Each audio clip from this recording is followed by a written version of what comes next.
मैं आपके साथ ना फोस्टिंग का जो मेथड है वो डिटेल के साथ सारा डिस्क्राइब कर। फोस्टिंग ऐसा मेथड होता है कि अंडे या बच्चे, ठीक है, लेकिन दोनों चीज़ों में एक बड़ा ही अहम पॉइंट और बड़ी थोड़ी सी एहतियात की ज़रूरत होती है।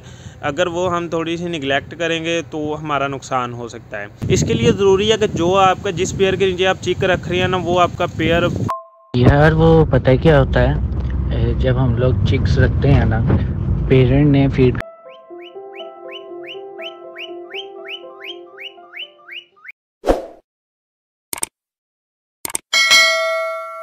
अस्सलाम वालेकुम व्यूअर्स, मैं हूं बशीर और आप सबको वेलकम करता हूं अपने यूट्यूब चैनल में। स्टार्ट करते हैं अपनी आज की वीडियो। तो आज की वीडियो प्रीवियस वीडियो से लिंक्ड है, ठीक है, उसी का ही आप नेक्स्ट पार्ट समझ सकते हैं। अगर आपने इससे पहले पिछली वीडियो नहीं देखी तो पहले वो वीडियो देख लें, उसके बाद ये वीडियो देखें। मैं पिछली वीडियो का जो लिंक है वो डिस्क्रिप्शन में शेयर कर देता हूँ। तो पिछली वीडियो जैसे कि मैंने आपको बताया था, उसमें सारा के बर्ड्स को के जो चिक्स होते हैं उनको फीड ना करवाने वाला प्रॉब्लम, ठीक है, ये क्यों होता है, क्या क्या रीज़न्स होते हैं और पेरेंट्स फीड क्यों नहीं करवाते, फीड ना करवाएं तो उसके क्या क्या सोल्यूशन है और क्या क्या पॉसिबल वेज़ हैं कि हम जिनसे चिक्स को सर्वाइव करवा सकते हैं। तो उसमें मैंने आपको बताए थे दो तरीके, जिसमें पहला तरीका था फोस्टरिंग का और दूसरा तरीका था हैंड फीडिंग का, ठीक है। अब ये आज पहला पार्ट है, ये है फोस्टरिंग पे। इसमें मैं आपके साथ ना फोस्टरिंग का जो मेथड है वो डिटेल के साथ सारा डिस्क्राइब करूँगा। फोस्टिंग क्या होती है, छोटी सी आपको डेफिनेशन इसकी बता देता हूँ। दो तरह की फोस्टिंग दोनों हो जाती है, अंडे आपने फोस्टर करने हो या बच्चे, जो भी हो आपने फोस्टर करने, वो मतलब होते किसी और पेयर के हैं, मतलब उसके अंडों के जो पेरेंट्स होते हैं वो कोई और होते हैं बच्चों के, लेकिन हम उनको हैच या उनको जो रेज़ करवाते हैं, ग्रो करवाते हैं, वो किसी और पेयर के नीचे होता है। तो ये चीज़ होती है फोस्टरिंग। अब फोस्टरिंग की जैसे मैंने आपको डेफिनेशन बताई कि अंडे भी इसमें हो जाते हैं फोस्टर और बच्चे भी फोस्टर हो जाते हैं, लेकिन दोनों चीज़ों में एक बड़ा ही अहम पॉइंट और बड़ी थोड़ी सी एहतियात की ज़रूरत होती है। अगर वो हम थोड़ी सी निगलेक्ट करेंगे तो हमारा नुकसान हो सकता है। ये अमूमन तो देखने में इजी लगता है, लेकिन ऐसा चीज़ ही नहीं है। इसके लिए थोड़ी सी ना मेहनत करनी पड़ती है, इस मेथड के लिए भी। सबसे पहले मैं आपको बताता हूँ कि जो अंडों की फोस्टरिंग होती है उसमें क्या चीज़ ज़रूरी होती है। उसमें सबसे पहले ज़रूरी होती है कि जिस पेयर के, मतलब आपको पता है कि आपका ये वाला पेयर अपने बच्चे रेस नहीं कर रहा, ठीक है, यहाँ ये अपने बच्चे मार देगा, तो आप चाहते हैं कि उसके बच्चे बचा लिए जाएँ। तो यहाँ पेयर अंडे तोड़ देता है, ठीक है, आप चाहते हैं कि उसके अंडे बचा लिए जाएं। उसके लिए फिर उस पेयर के अंडे उठा के दूसरे पेयर के नीचे रख दिए जाते हैं जिसके नीचे अंडे मौजूद हों। लेकिन उसके लिए दो पॉइंट जो हैं वो माइंड में होने चाहिए। सबसे पहला पॉइंट ये है कि जब आप पेयर के अंडे अदल बदल कर रहे हैं, मतलब जिस पेयर के नीचे से आप अंडे उठा रहे हैं और जिसके नीचे रख रहे हैं, दोनों के अंडे सेम डेट्स के होने चाहिए, एक दो दिन का फ़र्क हो, इससे ज़्यादा ना हो। इसकी क्या वजह है? इसकी वजह ये होती है कि जब हम इस तरह करते हैं कि अगर मतलब एग्स के जो डेज़ हैं उनमें गैप ज़्यादा है, मतलब जिस पेयर के नीचे अंडे रख रहे हैं, सपोज़ अगर उसके अंडे ज़्यादा दिन के हैं, मतलब उसके अंडों को ले किए हुए 10 दिन हो गए हैं और आप उसके नीचे पहले दिन का अंडा रख रहे हैं, उससे क्या होगा, उस पेयर के चिक्स पहले हैच हो जाएंगे और इस पेयर के जो चिक्स हैं इनको 10 दिन टाइम लगेगा, और जब उसके चिक्स हैच हो जाएंगे उसको फीड वगैरह होगी और उनका वो ना ये अंडे डिस्टर्ब होंगे। फिर इनकी हैचिंग से पहले ये अंडे मतलब वो इतने डैमेज कर देंगे या गंदे कर देंगे ड्रॉपिंग के साथ बॉक्स के अंदर ही, कि इनमें से हैचिंग जो है वो पॉसिबल नहीं होगी, वो इनमें डेड इन शेल का केस हो जाएगा। लेकिन इन सपोज ऐसा होता है कि आप जो है मतलब इस पेयर के नीचे, मतलब जिस पेयर के नीचे से आप अंडे उठा रहे हैं और जिसके नीचे रख रहे हैं, मतलब अक्सर हम इस तरह से करते हैं कि उसके नीचे अंडे मौजूद ही नहीं है, हम वैसे ही उसके अंडे दूसरे पेयर के उठा के रख रहे हैं, उसके नीचे अपने एग मौजूद नहीं, तो पेयर ना सेंसिटिव हो जाता है। मतलब उसके अपने नीचे अंडे नहीं मौजूद, लेकिन आप उसके नीचे किसी पेयर के अंडे रख रहे हैं, तो उससे बर्ड स्ट्रेस में भी जा सकता है, और दूसरा ये है कि वो फीमेल या मेल जो है वो डिस्टर्ब होकर वो अंडे तोड़ सकता है। तो ये एक पॉइंट बड़ा ज़रूरी होता है जब भी आपने एग फोस्टर करने हैं। इसमें एक आपने डेट्स का ख्याल रखना होता है, और दूसरा पॉइंट इसमें ये होता है कि अक्सर इस तरह होता है कि जिस पेयर के नीचे आप एग रख रहे हैं उसका कोई एक या दो एग इनफर्टाइल या डेड इन शेल होते हैं, तो आप उन दो या एक एग्स को उठा के उनको भी रिप्लेस कर सकते हैं। यानी अगर 4 एग हैं, 4 के 4 ही उसके रहेंगे, लेकिन जो ख़राब अंडे हैं जिनका आपको पता है कि इन्होंने फर्टाइल नहीं होना या इनमें से चिक्स नहीं निकलने, आपने वो उठा दिए हैं, ठीक है।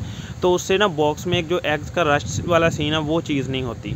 तो ये 2 पॉइंट्स है एग्स की फोस्टिंग के हवाले से। और अक्सर इस तरह होता है कि फ़ीमेल ना नए अंडे नहीं इनक्यूबेट करती, तो आपको वो चेक थोड़ा करना पड़ता है 1-2 दिन कि फ़ीमेल ना उन एग्स को प्रॉपर इनक्यूबेट कर रही है, ठीक है। तो ये तो होगी एग्स की फोस्टिंग।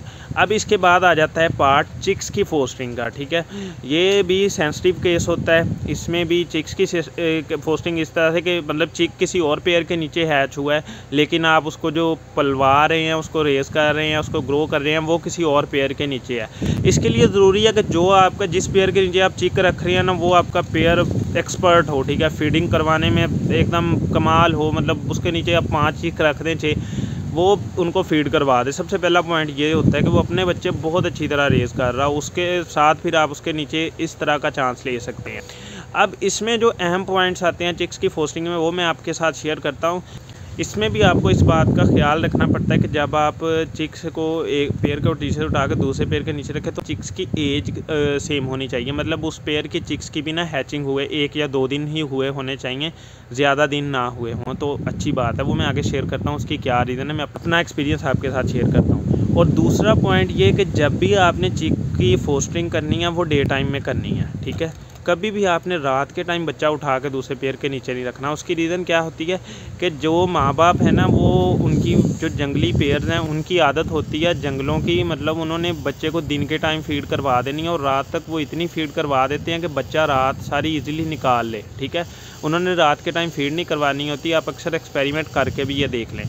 और इसकी एक रीज़न ये भी होती है कि रात के टाइम अगर फीड करवा भी दें, तो नया चिक जो छोटा होता है, मे भी उनको उसका ना पता चले, वो रात के टाइम उसको फीड ना करवाएं, तो ये चांस होता है रात के टाइम उस चिक की एक्सपायरी का, कि पेयर ने मतलब रात उसको सारी फीड नहीं करवाई, आपने चिक उसके नीचे रख दिया है, आपने दोबारा देखा ही नहीं है। डे टाइम में आप ये कर सकते हैं कि आपने अगर चिक रखा है, आप 2-3 घंटे बाद आकर देख सकते हैं कि वाकई ही चिक को फीड हो रही है।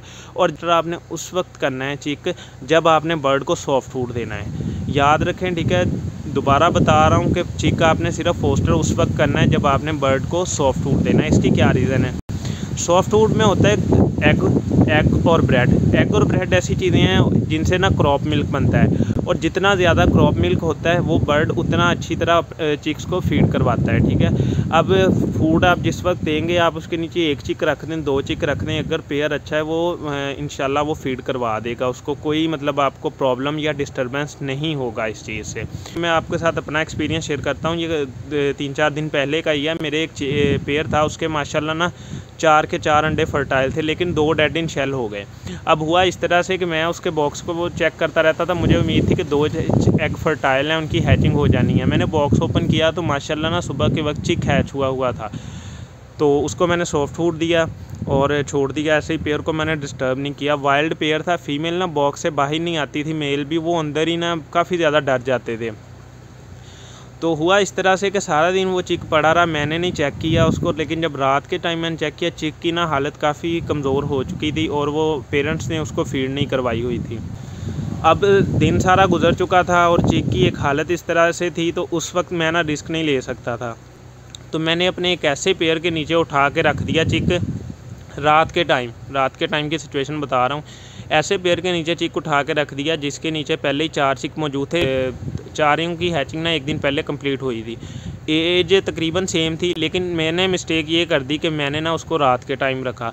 और मिस्टेक तो नहीं कह सकते, उस वक्त मेरी कुछ मजबूरी इस तरह की थी। मेरे पास सेकंड ब्रूडर नहीं था। जिस ब्रूडर में चिक्स थे उसका टेम्परेचर ऑलरेडी सेट था। वो सारा मैं आपको इंशाल्लाह नेक्स्ट वीडियो में डिस्क्राइब करूँगा। अस्सलाम वालेकुम मुबशिर भाई, आपके पास ब्रूडर का मसला है तो आप फीड करा के ना पेरेंट्स के नीचे ही रखें ताकि वो इंक्यूबेट करता रहे, क्योंकि आपके पास ब्रूडर नहीं है, टेम्परेचर मेंटेन नहीं होना, तो वो मसला होगा आपके लिए। तो उसके नीचे जब मैंने चिक रखा, तो मैंने जब सीनियर से कंसल्ट किया कि वो फीड करवा देगी, तो उन्होंने कहा कि पहले तो ये है कि जब भी आपने चिक रखना है वो डे टाइम में रखना है, और दूसरा अभी आप चेक करके आएंगे वो फीमेल ने फीड करवाई है। मैं 2-3 घंटे बाद गया, मैंने देखा वो उसने माशाल्लाह अपने चिक्स को फुल फीड करवाई हुई थी, नए चिक को फीड ही नहीं करवाई थी, उसकी हालत वही थी। यार वो पता है क्या होता है, जब हम लोग चिक्स रखते हैं ना, पेरेंट ने फीड करवा दी होती है बच्चों को, पेरेंट को पता होता है उसने फीड कब करानी है। तो रात हो गई है, रात को पता नहीं आपके शेड में लाइट है कि नहीं है, तो रात में जो पेरेंट जिनको रात में डाइट डलती है ना, जैसे मैंने रूटीन रखी हुई है, मैं 10-11 बजे दाना डालता हूँ और लाइट चल रही होती है मेरे शेड की, तो उस टाइम सारे बर्ड बाहर आते हैं, खाना खाते हैं और जाके बच्चों को फीड करवाते हैं। ये ज़्यादा मसला तब आता है कि जब रात में अंधेरा हो बिल्कुल, पेरेंट ने बॉक्स से बाहर नहीं आना और उसने फीड नहीं करवानी। भाई आप अभी फीड कराएं और 3 घंटे बाद आप एक और फीड कराएं। आपको थोड़ी सी मेहनत करनी पड़ेगी, आपको 2 दफ़ा फीड करानी पड़ेगी क्योंकि आपके पास ब्रूडर नहीं है। और जब सुबह आप फूड डालेंगे ना, फूड डाल के जब आप जाएंगे बर्ड्स खाएंगे, उस टाइम बर्ड्स इसको पेरेंट्स इसको फीड करा देंगे। तो मैंने फ़ौरन उसको हैंड फीड बना के दी, ठीक है। उस चिक को पेरेंट के नीचे ही डे 1 का चिक उसको हैंड फीड बना के दी, ठीक है। उसके बाद मैं आ गया शेड से बाहर और मैं फिर 2-3 घंटे बाद जाके देखा फीड फिर नहीं हुई थी चिक को। रात का टाइम था, 3 घंटे बाद गया, फीड फिर नहीं हुई थी चिक को। मैंने रात को 12-1 बजे फिर जाके उसको फीड करवाई, ठीक है। और उसके बाद मैं फिर उसको नीचे रख के गया। लेकिन इसमें एक अच्छा पॉइंट ये था कि फ़ीमेल चिक को ना ब्रूड पूरा कर रही थी, टेम्परेचर पूरा दे रही थी, तो ये एक अच्छे साइंस थे। आप जो है ना बस ये 3 घंटे बाद उसको फीड कराएं, थोड़ी सी मेहनत करें और बस ये देख लीजिएगा कि पेरेंट बच्चे को इंक्यूबेट कर रहा है, यानी उसके ऊपर बैठ रहा है, उसको गर्म कर रहा है, तो ठीक है। और दूसरा ये कि सुबह जब आप उनको सॉफ्ट फूड डालेंगे ना, सॉफ्ट फूड डालने के बाद आपने कोई आधे घंटे बाद जब वो खा रहे हैं उसके आधे घंटे बाद आपने नज़र मारनी है, तो इंशाल्लाह उसको फीड करवाई होगी उन्होंने। 12-1 के बाद मैंने फिर जाकर सुबह तकरीबन 4-5 बजे देखा फीड फिर नहीं हुई थी। फिर मैं उसको थर्ड टाइम हैंड फीड दे के आया और थर्ड टाइम हैंड फीड देने के बाद मैंने तकरीबन 8-9 बजे उनको सॉफ्ट फूड दे दिया और चिक को उसके नीचे पड़ा रहने दिया। और आप देखेंगे जब मैंने सॉफ्ट फूड दिया ना, सॉफ्ट फूड देने के आधे घंटे बाद चेक किया, माशाल्लाह मैंने चेक किया कि चिक को इतनी अच्छी तरह फीड हुई थी ना, वही चिक जो मैंने फोस्टर किया, ठीक है, उसको चिक बड़े अच्छे तरीके से हुई थी, सॉफ्ट फूड होने की वजह से और डे टाइम होने की वजह से। तो ये मतलब जो मैंने आपको पीछे सारी बातें बताई हैं उनको ये चीज़ सेकंड करती है, ठीक है। आपके साथ मैंने अपना एक्सपीरियंस भी शेयर कर दिया है। और जो दूसरा एग था उस पेयर का, वो मतलब जिस फर्टाइल 2 तो डेड इन शेल हो गए, वो तीसरा भी डेड इन शेल हो गया। अब सिर्फ एक चिक हैच हुआ इस तरह से, लेकिन वो मैंने इस तरह से सर्वाइव करवा लिया। तो ये 2-3 पॉइंट्स हैं, ठीक है।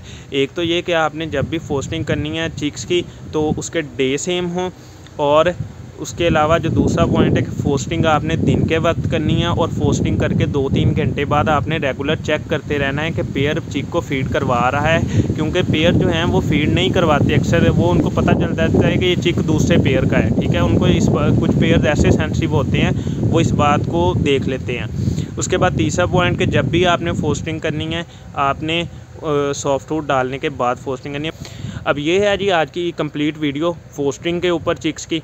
इंशाल्लाह इससे आने वाली नेक्स्ट वीडियो में मैं आपको बताऊंगा कि डे 1 के चिक को आपने खुद आर्टिफिशियली कैसे संभालना है और उसको फीड वगैरह किस तरह से करवानी है। तो वीडियो अच्छी लगे इसको लाइक और शेयर ज़रूर कर दीजिएगा, चैनल को सब्सक्राइब कर लें ताकि आपको आने वाली वीडियो के नोटिफिकेशन मिलते रहें। मिलते हैं नेक्स्ट वीडियो में। नेक्स्ट वीडियो तक के लिए अल्लाह हाफिज़।